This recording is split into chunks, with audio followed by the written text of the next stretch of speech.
Star Wars, Star Trek, estudo das galáxias, do universo.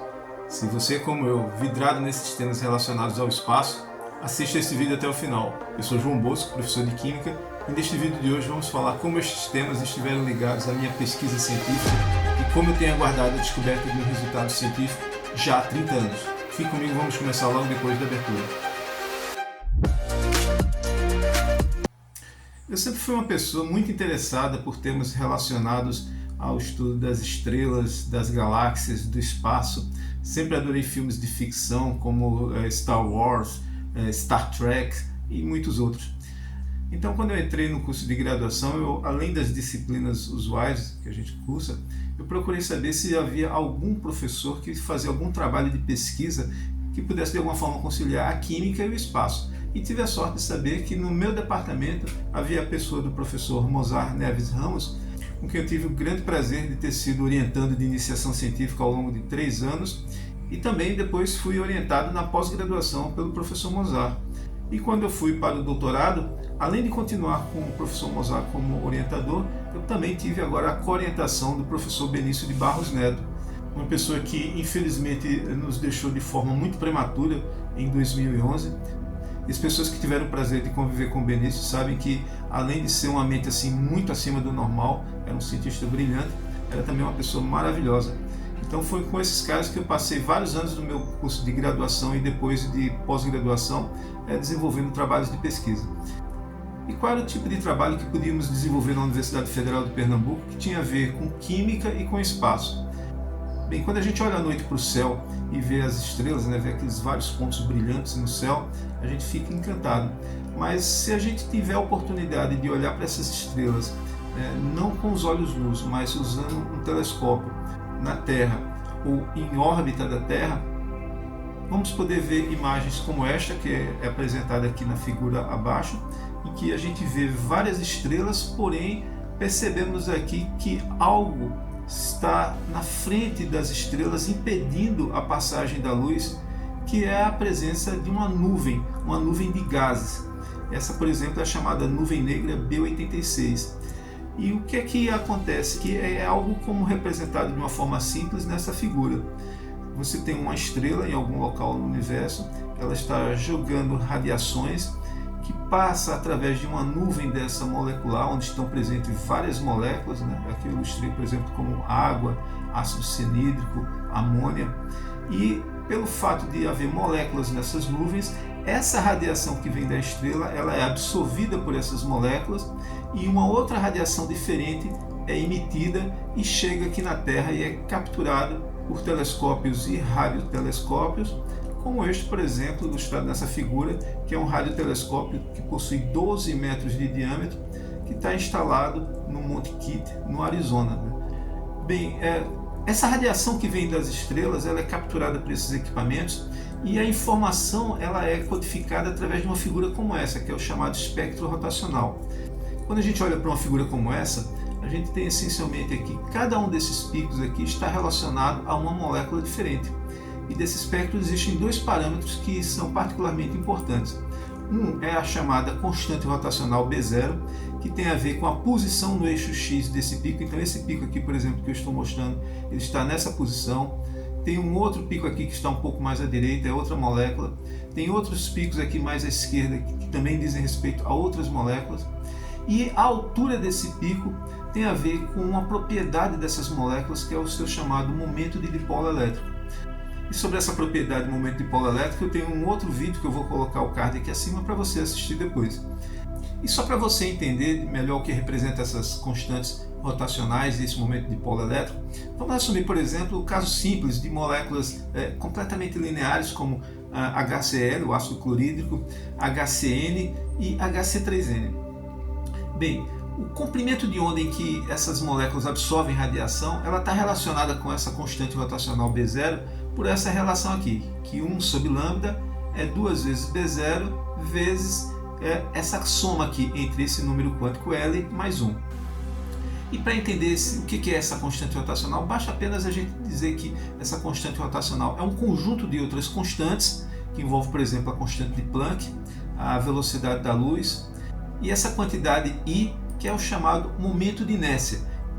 e esse momento de inércia representa o somatório de todas as massas dos átomos multiplicado aqui pelo quadrado da posição de cada um desses átomos em relação ao centro de massa dessa molécula. E o momento dipolo vai falar sobre a polaridade da molécula, o quadrado dela tem a ver com a intensidade desse pico. Então, se você quer identificar uma molécula no espaço, seria interessante você ter conhecimento a respeito dessas duas propriedades, da sua geometria, que vai dar a constante rotacional, e de quão polar ela é, que vai dizer qual é a probabilidade de você ter uma intensidade apreciável no espectro para distinguir essa molécula do ruído, né, que são esses sinais aleatórios que aparecem aqui na base do espectro. E quando eu fui trabalhar com o professor Mozart, ele me apresentou o problema que já existia essa série de moléculas aqui que eram conhecidas no espaço desde muitos anos, desde as décadas de 70 e 80, todas essas moléculas aqui já eram conhecidas. E observem aqui que elas pertencem a uma família e que elas podem ser representadas por essa fórmula geral aqui, onde quando x é igual a zero, você não tem essa porção aqui, né? Então você vai ter apenas HCN. Quando x é igual a 1, você vai ter H123C3N, que é essa segunda molécula. Quando x é igual a 2, são 4 carbonos, mais um 5, então você vai ter HC5N e assim por diante. Observe que se caso tivéssemos no lugar desse grupo CN aqui um hidrogênio, isso aqui seria a molécula do etino, mais popularmente conhecido como acetileno, que é aquele gás que é utilizado nos maçaricos. Então, se isso aqui é acetileno, então essas moléculas aqui, elas são genericamente chamadas de poli, porque vai variar aqui a quantidade, né? Cianoacetileno, então são chamados policianoacetilenos. Bom, mas se essas moléculas já eram conhecidas, então não tinha muita coisa para se estudar com relação a elas. Porém, se sabia que, por exemplo, em relação ao HCN, se caso esse hidrogênio aqui ele migrasse para o lado direito aqui da molécula, você teria CNH. Bem, CNH é um isômero do HCN, e esse isômero era conhecido existir no espaço desde a década de 1970. Então, o que eu fui estudar foi o seguinte, foi fazer previsão da existência de outros isômeros dessa série. CNH, como eu falei, já era conhecida, então, considerando aqui esse hidrogênio passando pelo lado de cá, imaginávamos que deveria haver a espécie C3NH, passando esse hidrogênio aqui para a direita, a espécie C5NH e a espécie C7NH. Você também poderia, em princípio, imaginar que deveria existir C9NH e C11NH. Mas, devido a questões de prazo, de tempo, a gente iniciou estudando essas três moléculas. Como é que a gente fazia o nosso trabalho de pesquisa? Bem, na nossa universidade nós temos um local bem conhecido, é um prédio bem icônico, parece uma pirâmide asteca, que na época chamava-se NPD, que era o Núcleo de Processamento de Dados. Atualmente é chamado de STI, a Superintendência de Tecnologia da Informação.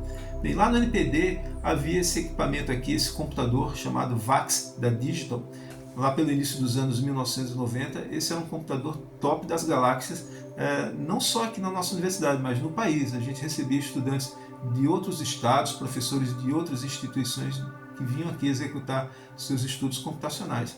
E não era um computador que era usado só pelo pessoal da Química, era utilizado por todos os pesquisadores da universidade.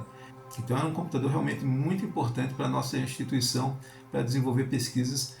Como eu falei, esse equipamento ele era fisicamente instalado aí no NPD, então víamos aqui caminhando da Química até aqui no NPD, submetíamos os cálculos, depois voltávamos para as aulas lá no departamento de Química, continuávamos fazendo as disciplinas. Quando era no final do dia, no dia seguinte, passávamos aqui novamente.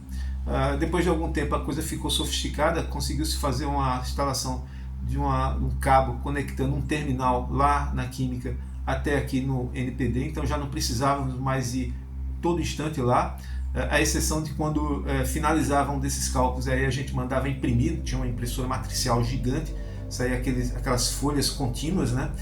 E vínhamos aqui pegar a impressão do cálculo finalizado com as informações necessárias para a gente fazer o tratamento dos dados, né? Aí, por falar em cálculo, que cálculos eram esses? A gente utilizava um programa muito conhecido na área de química computacional, que é o chamado programa Gaussian. Na época utilizávamos a versão 86, o Gaussian 86, e que tipo de informações a gente queria computar dessas moléculas que estudávamos. Bem, a gente estava interessado na geometria, porque lembra, a geometria tem a ver com o momento de inércia, que nos leva à informação sobre as constantes rotacionais, e a distribuição, a densidade de cargas, que vai nos dar informação sobre o momento dipolo das moléculas. Bem, como eu falei, depois de 3 anos de iniciação científica, saíram os primeiros resultados. Nós conseguimos publicar um artigo nessa revista chamada International Journal of Quantum Chemistry, que ela foi publicada no mês de julho do ano de 1992. É um trabalho sobre aquele primeiro isômero, o C3NH. Foi uma publicação na época minha e do professor Mozart. E, para minha surpresa, naquela época não existia internet como temos hoje. Então, para a gente saber sobre o que se estava fazendo de pesquisa, nós recebíamos assinatura de revistas científicas que vinha pelos correios para a biblioteca do nosso centro.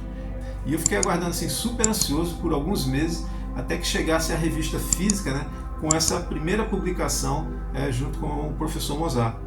E qual foi a minha surpresa? Descobri que numa outra revista, na The Astrophysical Journal, também no ano de 1992, do mês de setembro, essa molécula ela havia sido observada experimentalmente no espaço por um grupo de pesquisadores japoneses. Então, na época, eu fiquei assim maravilhado, pensando, puxa, eu estou pensando aqui em Pernambuco sobre um problema de uma molécula que acreditávamos que existia no espaço, e havia lá no Japão um outro grupo de pesquisadores que também estava pensando nessa molécula, estava investigando a ocorrência dela e conseguiu observar ela lá no espaço. Isso me motivou para que a gente continuasse investigando. Então, CNH já era conhecido há muitos anos, C3NH foi descoberto em 1992. Então, naturalmente, nós partimos para o estudo computacional das moléculas seguintes dessa série, o C5NH e o C7NH, para obter informações que pudessem auxiliar os experimentais nas suas investigações da descoberta dessas moléculas no espaço. Nessa época eu agora já estava na pós-graduação, então conseguimos publicar, eu, o professor Mozart e o professor Benício, um artigo na revista Journal of Molecular Structure, um estudo computacional do C5NH e do seu isômero HC4NC, que nós apresentávamos como 2 moléculas candidatas para observação, para detecção no espaço. E observe que o ano era 1994. Então, 2 anos depois da nossa primeira publicação, tínhamos essa nova publicação.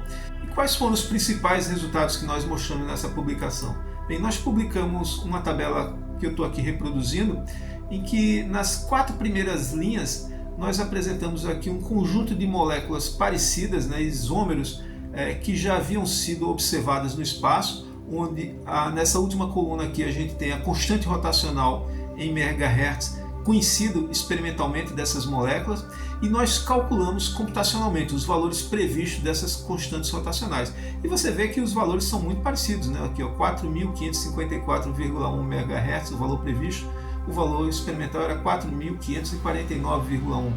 Aqui deu bem em cima, o valor previsto 1.331,1, o valor observado deu 1.331,3.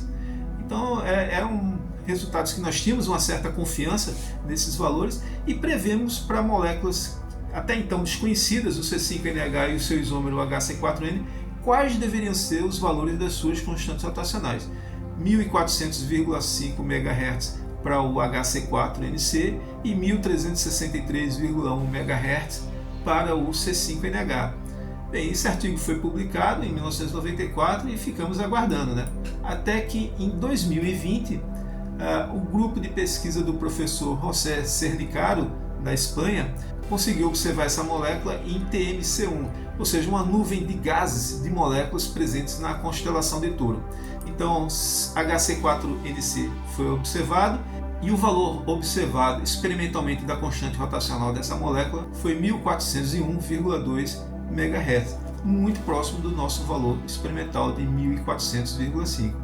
Observe que em 2020 já haviam se passado 26 anos e C5NH ainda não havia sido observado, até que este ano, agora de 2024, esse mesmo grupo do professor José Cernicaro publicou a observação de C5NH não só no espaço, mas também em laboratório aqui na Terra. E o valor observado experimentalmente para a constante rotacional B0 de C5NH foi de 1.361,7 MHz, que é bem próximo do nosso valor de 1.363,1 MHz. Então, veja só, não foi 30 dias, nem 30 meses, foram 30 anos aguardando este resultado que finalmente veio e mostrou que as nossas previsões estavam em muito boa concordância com o valor experimental. E aí, veja só, nós não paramos aí. Nós, na época, continuamos os estudos e demos prosseguimento prevendo qual que deveria ser o valor da constante rotacional de C7NH. E os resultados foram novamente publicados no ano de 97 na revista Journal Molecular Structure, e lá a gente fazia previsão não só para C7NH, HC7NH e todos os isômeros dessa série. E no caso de C7NH, nós previmos um valor de 575,8 MHz. E baseado nos nossos resultados anteriores, nós somos prudentemente confiantes de que o valor experimental deve ser próximo desse valor aqui. Então veja só, C3NH foi observado em 1992, C5NH agora em 2024, C7NH quando será que vai ser observado? Só posso torcer que não demore mais 30 anos.